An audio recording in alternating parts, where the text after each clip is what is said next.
Midsommar is a movie that stands out for its ability to create an unsettling atmosphere within a seemingly beautiful and bright setting. Unlike most traditional horror films that rely on dark images, this film is most widely known in the horror genre as one that unfolds all of its scares in broad daylight, as it follows a young woman who tries to find healing from her personal tragedy by traveling to Sweden with her boyfriend to take part of this one-in-a-lifetime event that is the Midsommar Festival. The movie is unique in the way it makes use of the festive and vibrant environment to tell its horrific narrative. A lot of attention has already been brought to the way it effectively brainwashes its viewers into stomaching some of its most horrifying images. In the same way, the Swedish cult manipulates the characters of the movie into finding refuge within it. This video will focus on one specific tool that it employed in that process, which is nature.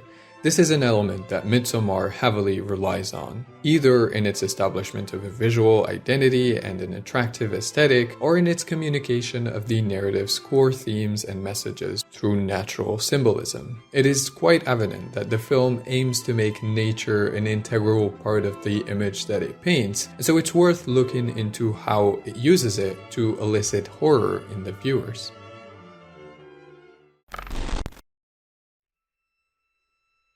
The movie opens with a shot in the form of a piece of narrative art that represents the 5 stages of grief. On this piece, we can basically see the entire plot of the movie, so it serves as a foreshadowing device. Now, when it comes to the natural imagery, a simple glance at the piece clearly shows a shift to a greener, brighter, lusher, and an overall more natural setting in the second half of the story. That is indeed representative of the shift in scenery throughout the movie, and it also already highlights the importance of nature within the narrative. The next shots we have are of these dark and cold forests that are covered with snow and where there is no sign of any human being. So again, we have more imagery of nature that cuts to an equally dark view of the city and the sound of a phone ringing. Putting these two images back to back points us to the parallel between the two worlds. What takes place within the natural world is going to be representative of what goes on in the lives of the humans the movie will center, mainly the protagonist Danny.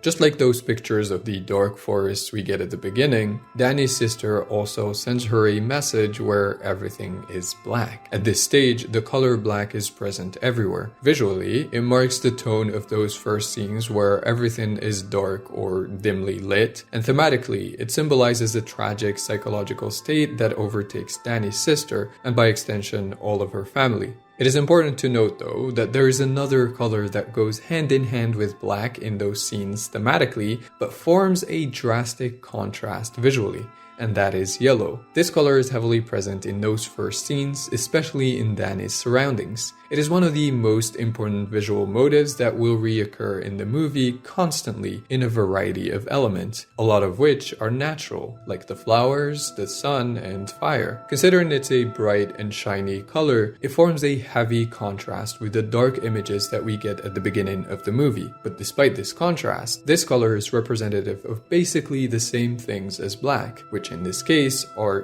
death and tragedy. When Danny's sister ends her life, along with her parents, she lights the house on fire, resulting in images that combine both black and yellow. It is important to keep this association in mind as it will resurface later at several key moments in the movie. One thing that these two colors represent in the story is a shift in seasons that is at its core. After all, the title of the film is Midsommar, and so the shift from winter to summer is a key aspect of it. Hence the combination between black, that represents winter, and yellow, that represents the summer. This shift is depicted through a transition that highlights the transformation that occurs visually as the imagery of the movie changes and becomes brighter, but also thematically. At least on the surface, we're led to believe that this signals the start of Danny's journey away from tragedies that took place in winter and towards healing that will take place in summer. It's also a literal journey since she will be traveling to Sweden, where she can start over. Sweden, and particularly the province of Hälsingland, is a very interesting choice for this kind of journey, as it does heavily contrast the dark imagery we get at the beginning, considering it's specifically known for its stunning natural landscapes, including vast forests, mountain ranges, and valleys. Choosing this location confirms the intent of highlighting the role that nature plays in shaping the film. What Hälsingland is also known for is its rich cultural heritage that dates back to the Iron Age,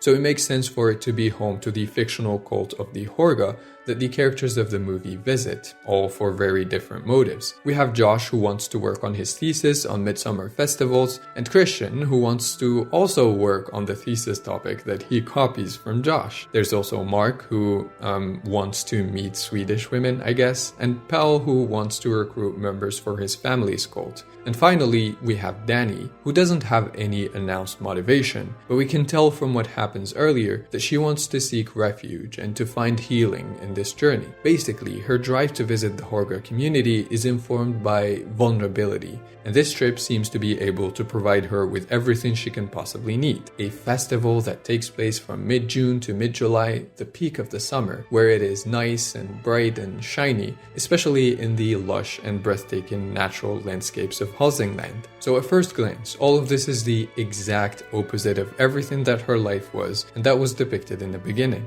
And visually, the movie does indeed emphasize that through its imagery and the beautiful scenes of natural landscapes. It signals the first major transformation through this shot of the car entering the province of Hälsingland, where the characters seem to finally cross into a truly natural space. But while this transition looks beautiful initially, it still makes sure to point to the danger of what's about to happen, as we get an upside-down shot of an anti-immigration sign. The color of the sign is yellow, showing once again that it's not really representative of bright and positive things as one might think. The sign also shows up at the same time as we cross to the natural world, creating this paradox, where nature is depicted as inviting and welcoming, while the anti-immigration sign says otherwise. All of this is not a coincidence. In the context of Sweden, nature can indeed be associated with nationalist and anti-immigration sentiments. In an article on the movie named Once Upon a Midsommar, Nature, Nationalism, and the Swedish Folkloresque, Stacey Ann Barang asserts that perceptions of and interactions with the environment have historically been critical to folk culture in Scandinavia. More recently, environmental conservation efforts, particularly in Sweden, have been enmeshed with the commodification of ecospaces in the form of ecotourism, as well as the resurgent right-wing nationalist ideologies of the 21st century.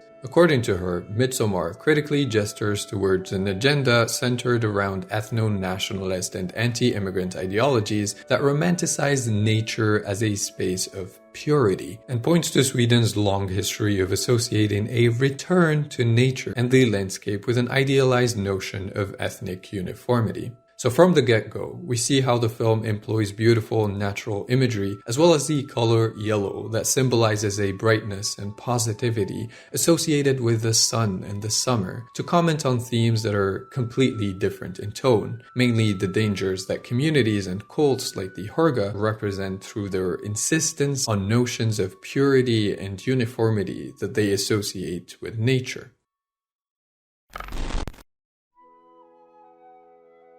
The delusion of purity starts as soon as the characters arrive at their destination. The first step in their journey of the return to nature is done through the consumption of magic mushrooms. These are the first natural elements that the characters have a direct interaction with, and that will reappear again and again in the movie. The instance where they start taking the drugs also points to Danny's vulnerability. She hesitates to take them at first and tries to properly prepare herself, but then she gives up on that due to the impatience of Christian's friends.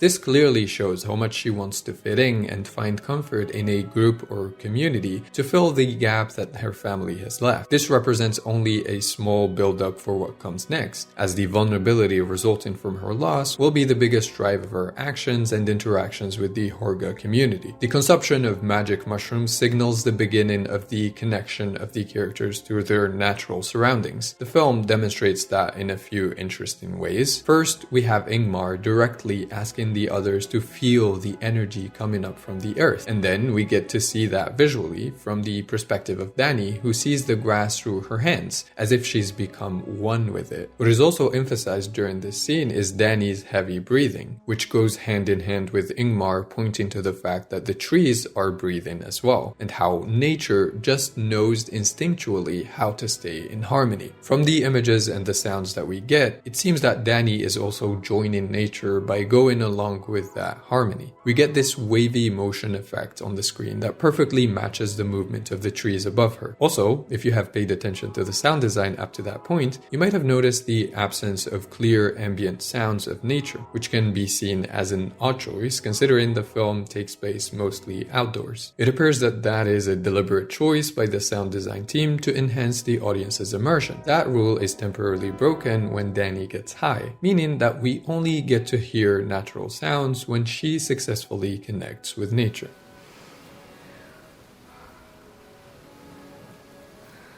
Since Dani is only at the beginning of her journey, her connection with nature is easily broken as soon as Mark utters the word family, which clearly pulls her back to the very source of her trauma. As she returns to that initial state psychologically, we also go back with her visually to some of the places we see at the beginning of the movie. She enters an outhouse that is completely dark on the inside, except for what looks like a spark from a match. So there you have the motive of the fire again. What also resurfaces is the image of the dark forest that she runs into, and that cuts to images of her family. When Dani wakes up from her nightmare, we get a reminder of the supposed contrast between where Dani is in the moment and where she was at the beginning, as the first thing she asks is whether it got dark at all. The reality is that it didn't, since they are in Sweden and it's the summer solstice, and so these are the longest days in the year. This is one hint that Dani is entering a world that is completely different than where she was, one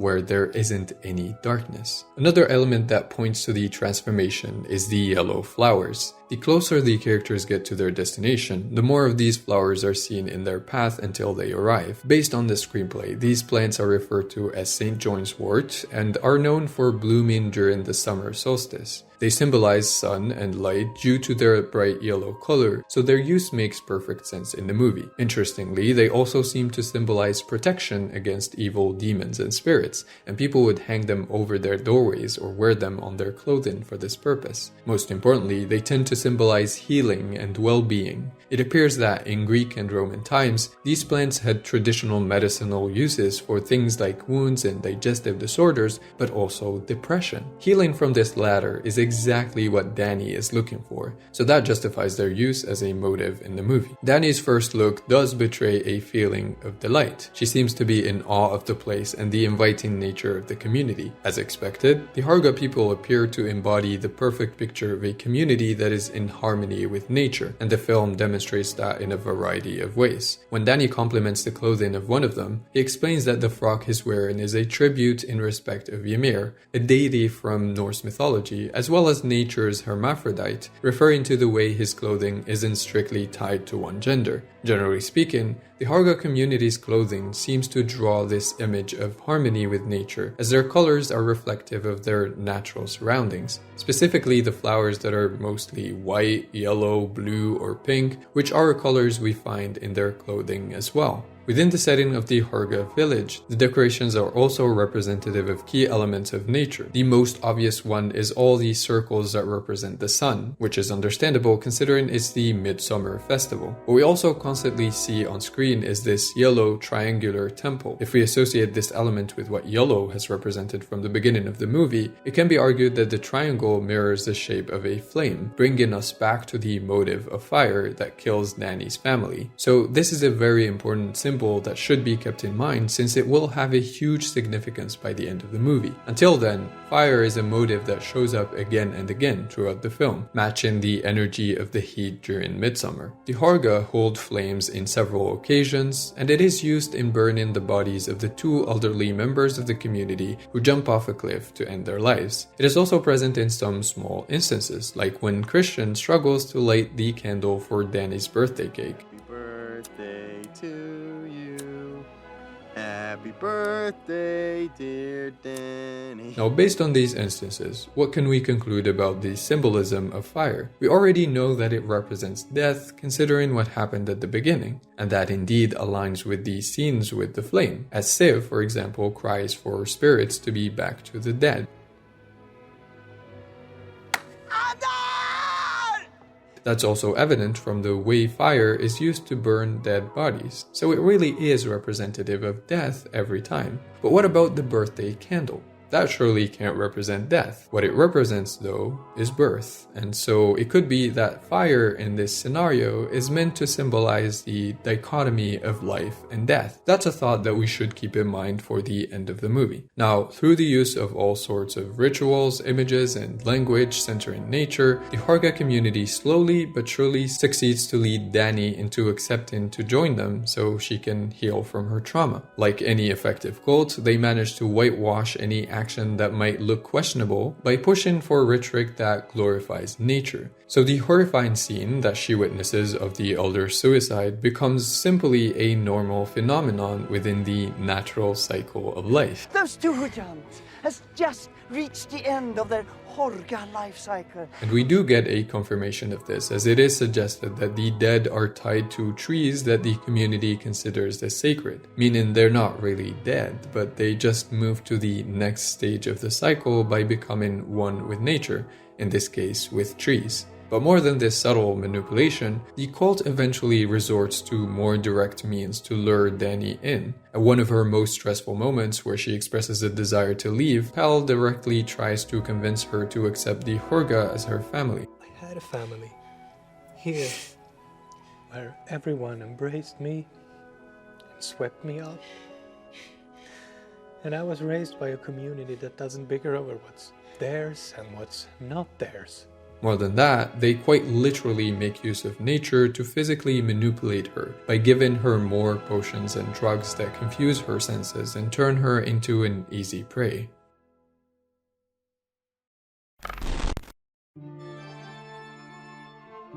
We know that the brainwashing was successfully accomplished when Danny finally wears the same dress as the other Hårga girls, as well as the flower crown, before she joins them in the dancing competition to select the new May Queen. Once again, plants are used to manipulate her. This time, we have what looks like a bright yellow paste made of ground up flowers. It appears that the drink is supposed to get her high, but also to give her enough energy for the dance so that her win is guaranteed. When the tea she drinks kicks in, we get the same visual cues as earlier when she became one with nature. This time, we see that through her feet merging with the grass. Notice that the image that we get emphasizes the connection to nature, but also to the other members of the community. This signals her perfect integration into the cult. That becomes especially true if we compare this scene to the first time she got high. This time, it did not lead to a bad trip. On the contrary, we have some signs that suggest she is happy and genuinely enjoying the dance.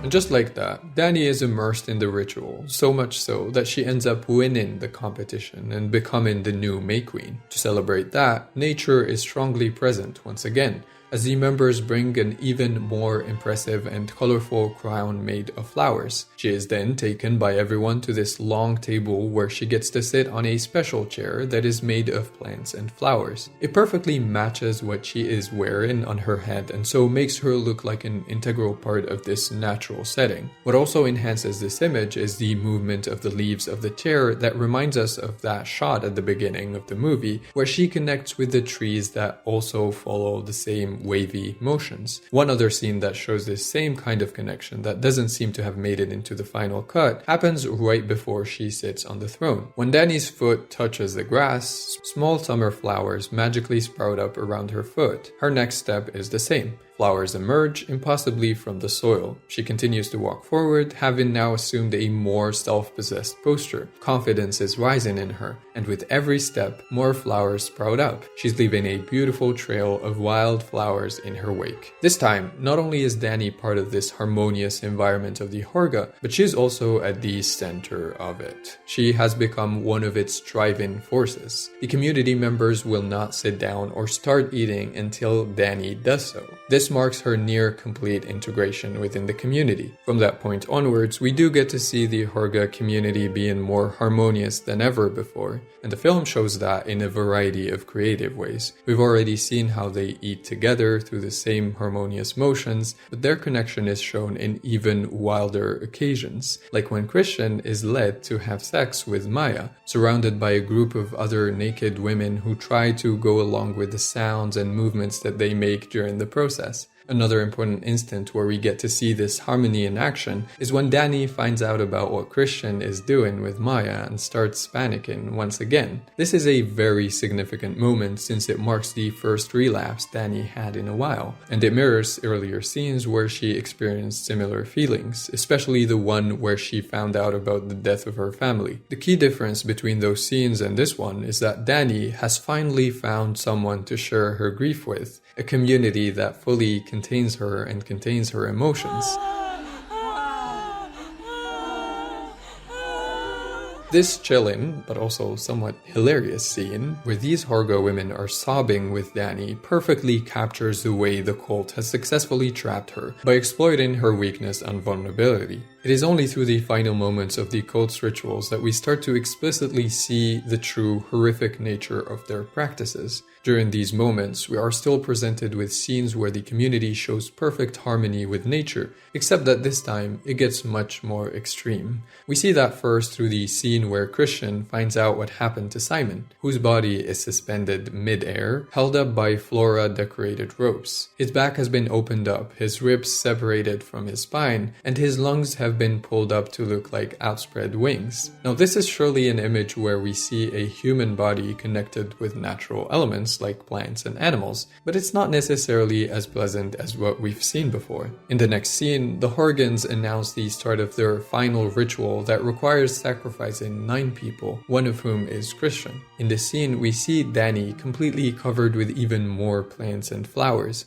showing once again another level of connection to nature. But it's not only Danny who gets to achieve that connection. The people sacrificed also seem to have become one with nature through their deaths, and that is shown through their bodies that are stuffed with grass or hay. For other people like Christian, it's the other way around. He becomes one with nature by wearing the skin of a bear, which creates a very chilling image. Natural potions are present once again as the victims are given this drink from the yew tree that is supposed to lift their pain and fears. When we get to the final scene, what we find once again is the image of the fire. The yellow triangular temple is completely burned as a final step in the Midsommar ritual. This action seems to elicit a lot of strong emotions in everyone present, especially Danny. In her reaction, we see conflicted feelings of both horror and panic, but also joy and satisfaction. In a way, the scene perfectly mirrors the very first scene of her family's death. After all, the motives of yellow and fire are still here. They seem to be the main drive of her most intense emotions. Fire, as we've seen earlier, is once again a symbol for death, as Danny is indeed witnessing the death of her boyfriend by fire, in the same way that happened to her sister at the beginning of the movie. One can say that we have ended at the exact same point where we started, and that nothing has changed at all. The movie could then be a lesson in how looking for healing from trauma anywhere, no matter how extreme that might be, like joining a cult to have this sense of community and belonging, or taking revenge from your toxic boyfriend who hasn't been there for you by sacrificing him as a ritual, might not solve anything at all, and on the contrary, can make you circle back to the exact same point where you started, even if, on the facade, it might look like there is progress. That's what takes place in this movie, and that's where the horror of it all lies. The cult has managed to convince Danny that the key to healing and processing her grief is embracing an extreme ideology that looks attractive on the surface, with this supposed harmony with nature and welcoming and inviting language. In doing that, it can also be manipulating the viewers themselves, who might be compelled to think that this is an acceptable way for the main character to process her grief and to get liberated from a toxic relationship. I mean, it does look like that from the final scene, but is that enough to consider it a happy happy ending? That's a question that the film keeps hanging in the air with all the contradictions that it presents. Remember that while fire represents death, it can also represent birth, and while Dani is now completely trapped in the cult, she also seems to be liberated from her traumas. On her face, we see signs of happiness, but also some signs of confusion. Nothing captures the conflicting nature of all of this like the final lines of the screenplay. Dani is now being taken over by an invading sense of pride and contentment. This soon evolves into a manic exhilaration. Dani beams. She has been embraced by a new family. She is queen. She is not alone. A smile finally breaks onto her face. She has surrendered to a joy known only by the insane. She has lost herself completely, and she is finally free. It is horrible, and it is beautiful.